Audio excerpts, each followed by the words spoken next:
जर या राज्यकर्त्यांना संविधान मान्य नसेल तर संपूर्ण जगातील लोक त्यांना प्रश्न विचारतील. तुमच्या देशातला तरुण 5 दिवसापासून विना अन्न पाणी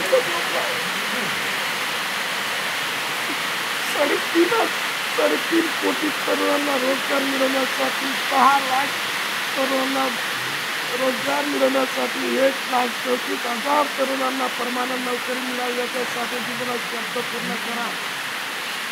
अन्यथा या जगाला आम्ही दाखवून देऊ शकतो भारतीय राज्यकर्ता या भारत देशाच्या तरुण या भारत देशाच्या लोकांना राज्यकर्त्यांना मानले नाही. अहो साहेब, आज सरकार भाजपचं आहे, उद्या काँग्रेसचं येईल. मला म्हणायचं असं, यांना संविधान जर मान्य असेल तर या लोकांनी मला पाठिंबा द्यावा. अन्यथा आज भाजपच्या पुढे आपण विनंती करतोय, उद्या काँग्रेसच्या पुढे आपल्याला विनंती करावी लागेल. हे दोघं लोक एक समान, एका नाण्याच्या 2 बाजू आहेत.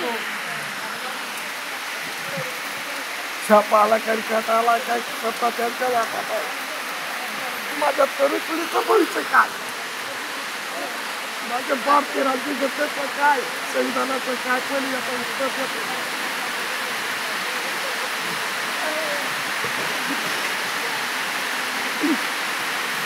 मी अशा लोकांकडे भीक मागणार नाही ज्या लोकांना संविधान मान्य नाही. मी अशा लोकांकडे भीक मागतोय त्यांना संविधान मान्य आहे आणि जगाला यांना उत्तर द्यायचं आहे. जगाला उत्तर द्यावं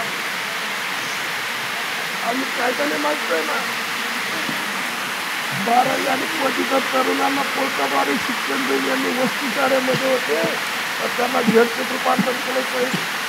मी स्वतः येतात 3रीचा वर्ग सांभाळला आहे जिल्हा परिषद शाळेत.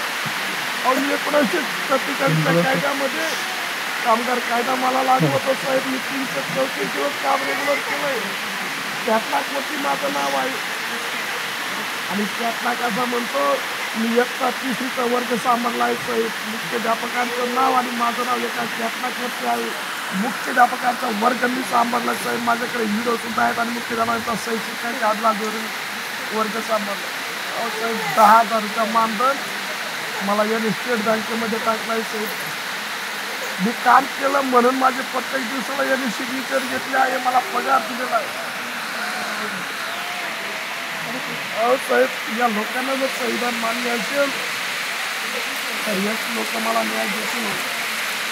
यांना संविधान मान्य नसेल तर मी इथं जीव सोडेल पण मी तुम्ही असणार नाही. जिल्ह्यातला पहिला तरुण आहे गावाच्या ग्रामपंचायतीपासून पोलीस पाटीलपासून जिल्हा अधिकाऱ्यांपर्यंत राज्याचे मंत्री लोकांपर्यंत एवढंच काय मी राष्ट्रपतींपर्यंत निवेदन दिलं साहेब. या देशातल्या राष्ट्रपतींना जर माझं संविधान बाबासाहेबांचं संविधान मान्य असेल तर ते आम्हाला न्याय देतील. म्हणूनच काय साहेब, मी सर्वोच्च न्यायालयाचं सुद्धा नाव टाकलं, राहुल गांधीचं सुद्धा नाव टाकलं. त्यांना जर संविधान मान्य असेल तर आम्हाला न्याय देतील.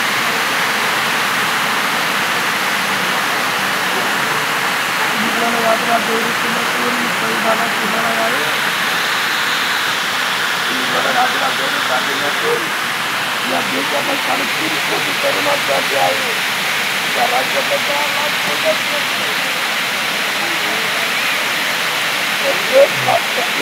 तरुणांना शाळेची नोकरी मिळावी याच्यासाठी.